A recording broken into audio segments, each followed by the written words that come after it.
Red Habugos nga probinsya. May gindugang liwat nga slots parahan bookkeeping courses nga training, parahan mga magturot-duhan Department of Education, parahan first quarter han 2026, umabot nahin por lo menos 30 million pesos ang pondo nga nakarawat hantes da Eastern Samar ngan ginlalauman pa ang kadugangan nga pondo tubtub ha katapusan nga tuig parahan padayon nga implementasyon han mga programa. Ginawhag ni Waniwan ang mga estihanon nga bumisita hates da Eastern Samar Provincial Office para magpahimulos ang mga scholarship programs samtang iginpapatapod ang epesyente ngan hulos nga pagpatuman hini. Para Habagong Pilipinas, Penelope Pumida, Radyo Pilipinas, Radyo Publiko, Borongan. Da mga salamat kasamang Penpen, Pumida. Good morning, Eastern Visayas. Kalbayog ginpakusog ang youth empowerment pinagis ang City Youth Development Programs. Sa detalya den report ni Suset Pretencio. Radyo Pilipinas, report. Ginkarawat ni Mayor Raymond Uy ang City Youth Development Office nga ginpangunahan ni Officer Abiser Doroha kasan kolop Marso 9, 2026 sa City Mayor's Office samtang ginpresentar nira ang mga programa ngan aktibidad para sa niya nga tuig 2026. Ginpapaabot sa mga programa ang dedikasyon sa City Government sa pagpadukwag sa kabatanunan, paghatag sa liderato ngan pagpakusog sa partisipasyon sa komunidad. Igin-highlight sa kalendaryo ang Youth Month celebration nga naghahatag honor sa enerhiya, creativity ng mga nagbubulig sa kontribusyon sa kabatanunan sa Kalbayog. Ang Youth Camp naman para sa Upper Happy Valley nga nagtatagana sa oportunidad para sa pagkahibaro, teamwork ngan kadasig. Ngan ang City Youth Development Council initiatives nga nagpapahilawig sa kahigayunan para sa kabataan nga makagpartisipar sa gobyerno nga serbisyo. Ginpahayag liwat ang mga aktibidad sa Youth Corps volunteers and SK officials ngan programa sa Pag-asa Youth Association nga nagsusuporta sa grassroots youth organizations para sa advocacy ngan community development. Pinaagi sa sini nga mga programa ginpapakita sa gobyerno lokal nga andam ang syudad nga pakusgon ang kabatanunan diri la komo benepisyaryo kundi komo aktibo nga kasugbong sa pagporma sa mas maupay nga kabubuwason sa Kalbayog. Para sa Bagong Pilipinas, Suzette Pretencio, Radyo Pilipinas, Radyo Publiko, Kalbayog. Salamat Suset sa nimo report. Good morning, Eastern Visayas. Ugalang sa mga balitang nahikay dinhi sa dakbayan sa baybay. VSU Agribusiness students nakakuha og ikapito nga dapit sa Interolympics 2026 quiz competition. Alang sa mga detalye ani ang akong report. Radyo Pilipinas, report. Nakabot sa usa ka grupo sa ikatulong tuig ng mga estudyante sa agribusiness sa VSU ang ikapito nga dapit sa quiz competition sa bagong natapos nga Interolympics 2026 nga gipahigayon sa CEAT building sa University of the Philippines Los Baños kon UPLB. Ang team GDP Gonzales, Duronday ug Picson nakikompetensya batok sa mga partisipante gikan sa 14 ka eskwelahan sa tibuok nasod. Ang maong kompetisyon usa sa mga sub-activities sa Interolympics nga nagtuki sa kahibalo sa mga partisipante bahin sa micro, small and medium enterprises kon MSMEs sa Pilipinas. Human sa pipila ka lisod ug hagit nga mga round, gipakita sa team ang ilang kahanas, panagiusa og determinasyon nga nakatabang kanila aron makuha ang ikapito nga pwesto sa kinatibukan nga ranggo. Ang ilang kalampusan o sa kapamatuod sa paningkamot og dedikasyon sa mga kabatang agrib nga padayon naghatag og garbo og inspirasyon sa komunidad sa agribusiness sa VSU. Gikan sa VSU DYDC-FM, Glody Kayunda. Good morning, Eastern Visayas. Good morning, Eastern Visayas. Samtang sa itong nahipos nga balita dinhi sa Southern Leyte, poster making contest subay sa pag-obserbar sa National Fire Prevention Month gipasiugdahan sa BFP Silago. Ani ang report ni Aljon Malot. Radyo Pilipinas, report. Gipasiugdahan sa Silago Fire Station sa Silago Southern Leyte ang usa ka poster making contest isip kabahin sa pag-obserbar sa National Fire Prevention Month. Gipakita sa mga tinunan gikan sa nagkalain-laing tunghaan sa Sirago ang ilang talento sa visual arts o giparehag pinaagi sa obra ang ilang interpretasyon sa usa ka andam og lig-on nga komunidad batok sunog. Gila nga kampiyon sa high school category ang pambato sa Mercedes National High School samtang parehong gikan sa Ingatungan National High School ang nakaangkon sa second ug third place. Sa elementary category, nitigbabaw nga daog ang representante sa Katipunan Elementary School. Nunot niini, mapasalamato ng Silago Fire Station ubos sa liderato ni Station Fire Officer 3 Joel Balugo sa aktibong partisipasyon sa mga kabatanunan ug mga tunghaan. Balita gikan sa lungsod sa Silago para sa Bagong Pilipinas, Aljon Malot. Radyo Pilipinas, Radyo Publiko. Yes, dengan salamat sa imong report, Sir Aljon Malot. Good morning, Eastern Visayas. Good morning, Eastern Visayas.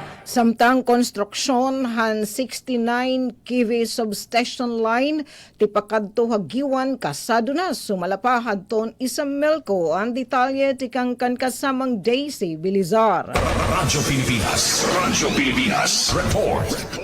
Usa nga dako nga pitad nga Tomas Marisgo nga ekonomiya, ang formal nga binuksan para mga residente hasor nga bahin han Eastern Samar. Iniin matapos malampuson nga makakuhain pondo, Hira House Minority Leader ug 4-piece party list representative Marcelino Libanan ngan Eastern Samar Representative Christopher Shin Gonzalez para han construction han 69 kV subtransmission line habungto han Giwan. Ang nasabi nga proyekto ay igpapatuman han gobyerno nasyonal pinaagi han National Electrification Administration hapakipagsumpayan ha Eastern Samar Electric Cooperative Incorporated kon Isammelco. Ini nga proyekto ay magsiserbi nga pundasyon para matukuran hin 20 MVA substation hagiwan. Usa nga solusyon base masiguro ang mas maupay nga talwas nga supplyan kuryente ha probinsya. Kasumpay hinida kon pagpasalamatan Isammelco nganan mga member consumer owners nga dahanduha nga magbabalaod tungod an ira waray pahuway nga panlimbasog. Sumalakan Isammelco General Manager Attorney Jose Michael Edwin Amancio ini nga proyekto in katumanan han maiha na nga hingyap han mga tagagiwan ngan dapig nga mga bungto nga maiha na nga nagaantos ang problema han kuryente tungod han kahirayo tikang ha mga substation. Para ang mga tagagiwan iniinlabaw pahin usa nga infrastructure project iniing katumanan han pira na kadekada nga arabahan katawhan. Maiha na nga nagaantos adton mga tagagiwan ha fluctuation han boltahe ngan agsub nga brownout tungod nga adhirahan tinatawag nga tail end o katapusan han power grid ha probinsya. Ini nga bag-o nga linya insaad hin establi nga kuryente nga angay para ha komunidad siring ni Attorney Amancio.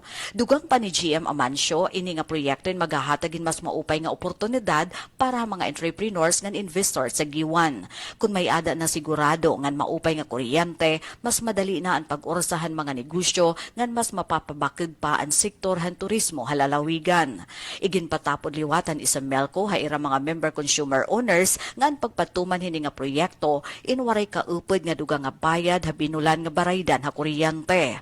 Tungod kay ini ing gimpondohan han gobyerno ngan suportado han mga kongresista. Darahini aton bugos nga benepisyo indirekta nga hingangadto ha mga tao. Para Habagong Pilipinas, Daisy Lalosa Bilizar, Radyo Pilipinas, Radyo Publiko, Borongan. Da mga salamat kasamang Daisy Bilizar. Good morning, Eastern Visayas. Fire Square Roadshow, ginpaunahan sa Bureau of Fire Protection Calbayog City Fire Station.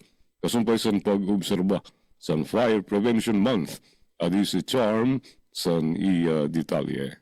Radyo Pilipinas, report. Ginpangunahan sa Bureau of Fire Protection, BFP, Calbayog City Fire Station, ang Fire Square Roadshow kasumpay sa pag-obserbar sa Fire Prevention Month 2026. Ang aktibidad ang ginpangunahan ni Acting City Fire Marshal Fire Senior Inspector Tereso Tuazon.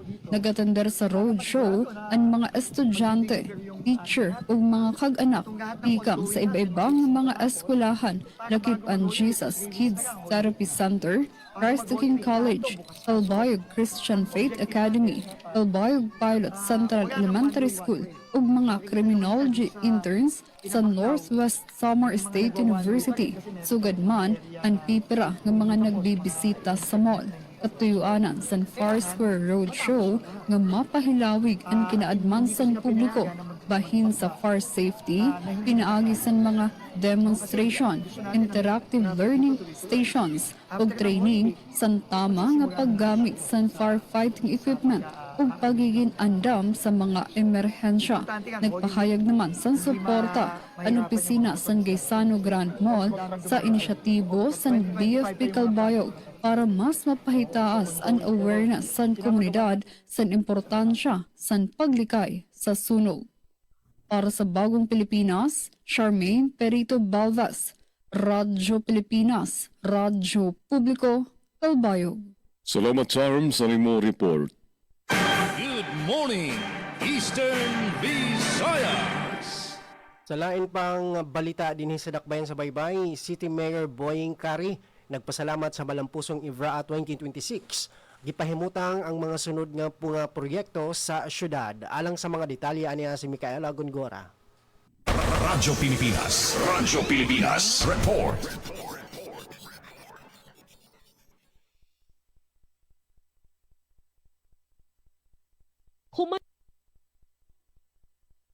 Human sa malampusong pag-host sa Ivraa 2026 o sa selebrasyon sa International Women's Day, nagpahigay ng City Government of Baybay sa Monthly Management Committee meeting niini ubos sa pagpangulo ni City Mayor Honorable Jose Carlos L. Cari. Sa maong meeting, gipahayag ni Mayor Cari ang iyang dakong pasalamat sa tanang individual ug opisina na may tabang aron mahimog magmalampuson ang Ivraa 2026 nga gipahigayon sa Dakbayan. Sumala pa ni Mayor Cari, bisan pa man nga ang syudad mao'y host ubos sa iyang liderato, ang kalampusan sa maong dako nga kalihukan resulta sa hiniusang paningkamot sa nagalain-laing departamento sa gobyerno, mga working group, partners ug mga lokal nga talento. Gihisgutan usab sa committee ang mga pagpangandam alang sa mga culminating activities sa Women's Month celebration na nagpasidungog sa papel o kontribusyon sa kababayenan sa komunidad. Usa-usab sa mga isyu nga gihisgutan mao ang pagsaka sa presyo sa krudo nga nalambigit sa nagpadayon nga krisis sa Middle East. Tuod ini gihimong usa ka special session sa sangguniang panglungsod gahapon Marso 10 aron hisgutan ang posibleng pag-adjust sa pasahe sa transportasyon o guban pang may kalabutan nga lakang aron matubag ang epekto niini sa katawhan. Samtang gipahinumduman usab ni Mayor Cari nga human sa Ivraa ang mga opisyal nagpadayon sa paglusad sa mga proyekto. Lakip na niini nga ipadayon mao ang inaugurasyon sa mga opisina ug barangay projects, ang padayon nga pagpalambo sa Liberty Square ug pagpalapad sa Veterans Park, ang pagpalapad sa passenger terminal sa Pantalan ug ang housing program alang sa mga empleyado sa gobyerno. Ang mga inisyatiba kabahin sa mas lapad nga plano sa administrasyon alang sa padayon nga kalambuan sa Baybay. Sa bahin sa panglawas, gimanduan usab ang City Health Office nga siguruhon ang epektibo nga implementasyon sa telehealth program ug padayon ang pagproseso sa lisensya sa blood center operations nga giisip nga importante nga serbisyo alang sa komunidad.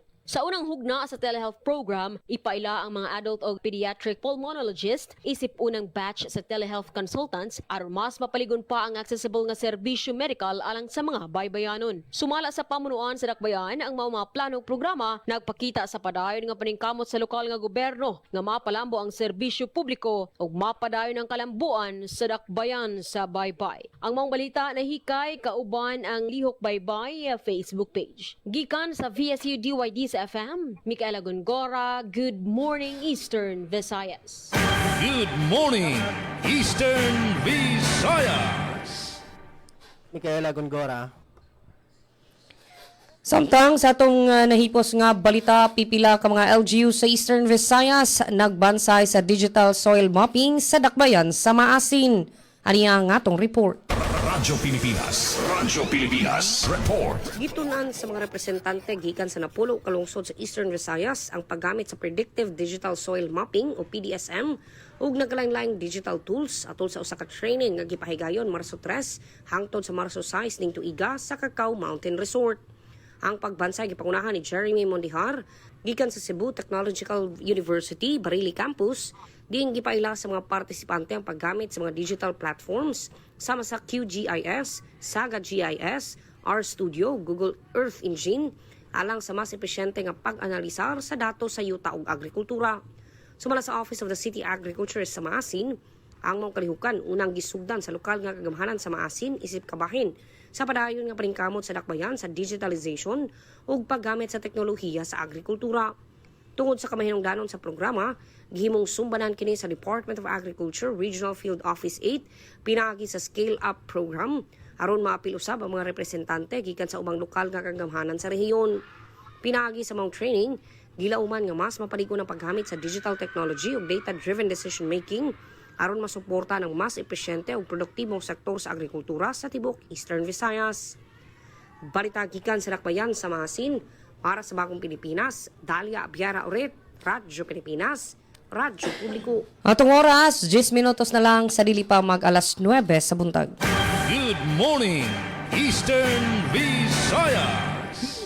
Morning, Eastern Visayas. Samtang kadugangan nga balita, tikang didamon na DYS Radyo Pilipinas Borongan na nata ditong disaster preparedness DRRM benchmarking activity gindumaran Borongan Sidrim-O Hapentuyan Southern Leyte.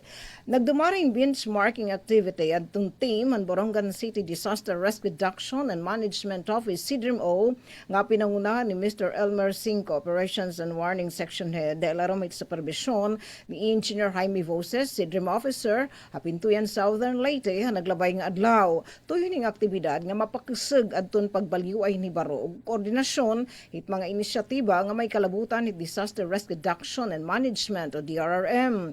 Pangunang ginbuhat team ahan Borongan Sidrim-O ang pag-courtesy call kan Pintuyan Mayor Ricardo Estrella ipinagi kan Municipal Disaster Risk Reduction and Management Officer Evander Ramos kung diin ginhisgutan adton importansya ang pagbuburublig ang pagpapakisig hit local disaster preparedness o response. Ini nga benchmarking nagkamay-adahin produktibo nga mga pagpaangbitay hin best practices ang tagsa nga DRMO kung din gantagan hindoon adton epektibo nga estratehiya ang pagiging andam mga komunidad na pagrespondehin anuman nga mga emerhensiya ipinagit pagpapatuman hin organisado nga mga mekanismo.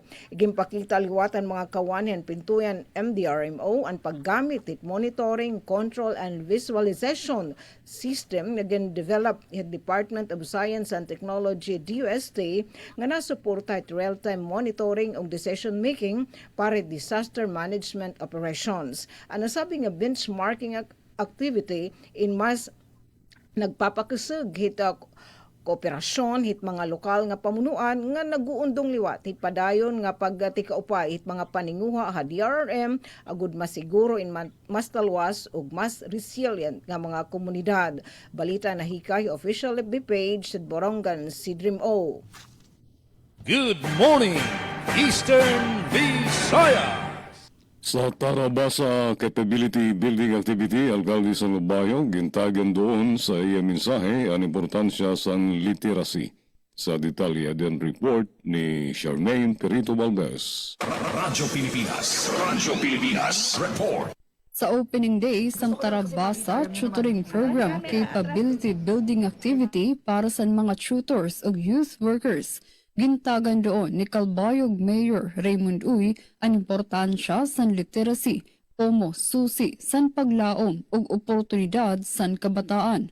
Sa pahayag ni Uy nga an kada bata nga nahihibaro an may oportunidad nga umuswag ug maabot an iya damgo, rason nga an kada oras nga ginalo taga para sa pagbasa ginbubug-os liwat an kabubuwason san komunidad.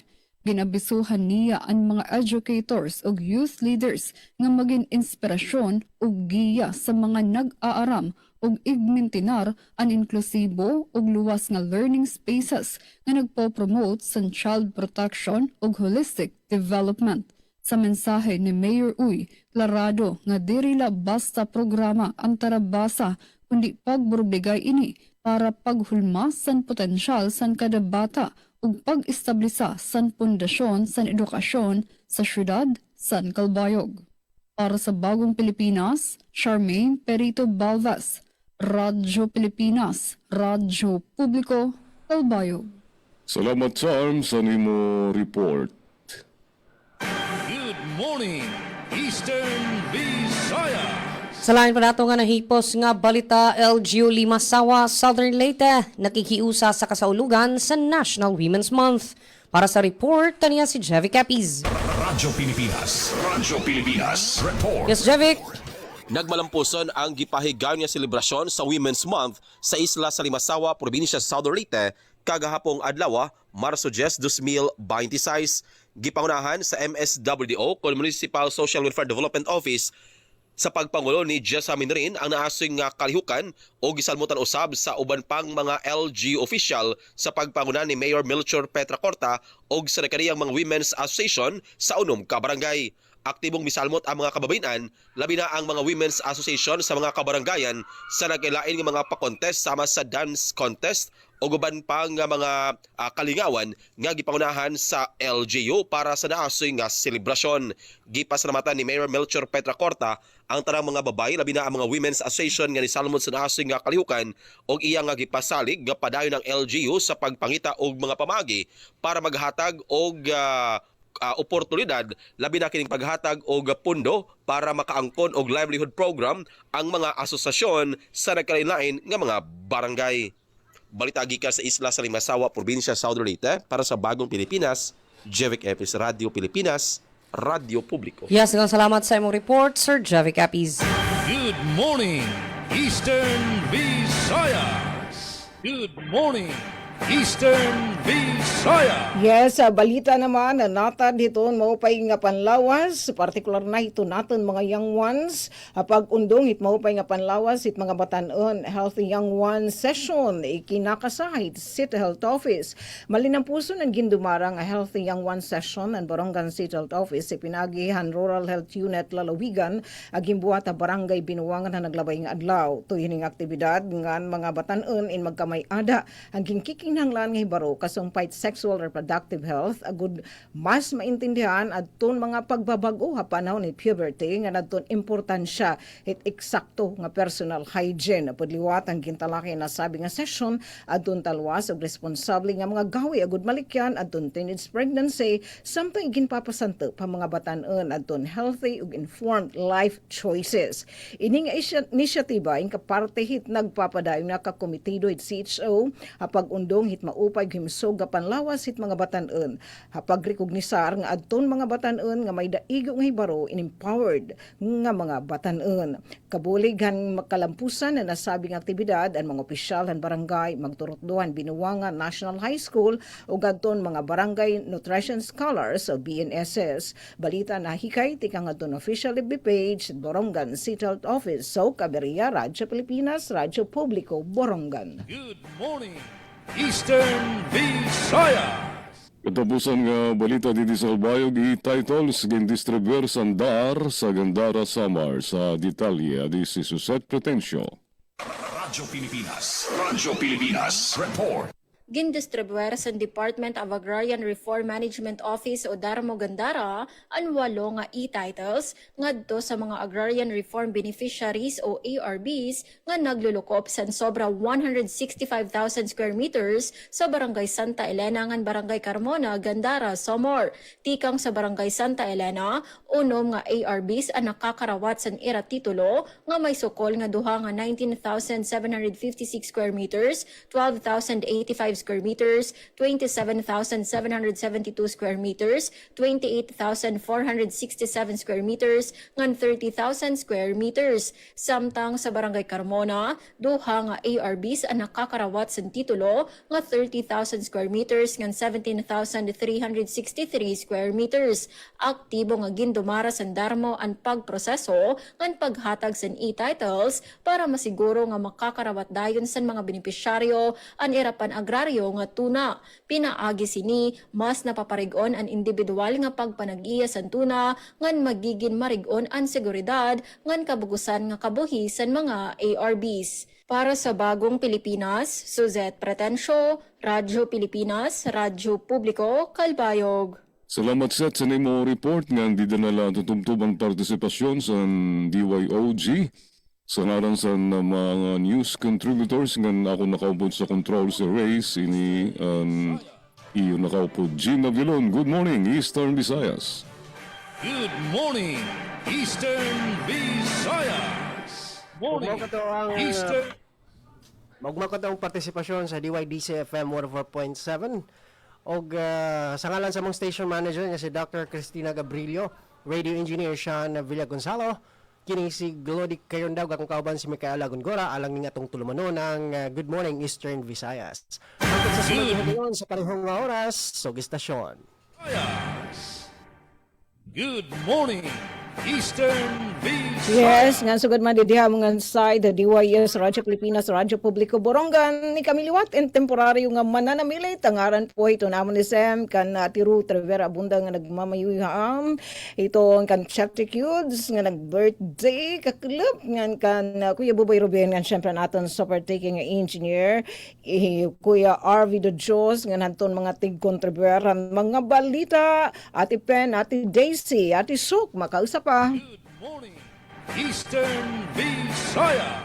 And yes, mga Corpi, mo kato atong mga andam og nahipos para karong adlaw nga Miyerkules sa atong programang Good Morning Eastern Visayas. Sa ngalan sa atong station manager, Sir Dindo Alaras, kini ang inyong alagad sa kahanginan, Dalia Abiara Oret. Dengan salamat of course sa atong kauban sa DYES Radyo Pilipinas Borongan at Isok Aberia.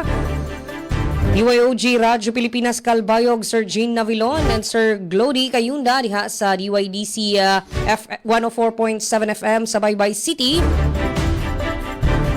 Once again, mayong buntag. Good morning, Eastern Visayas. Radyo Pilipinas.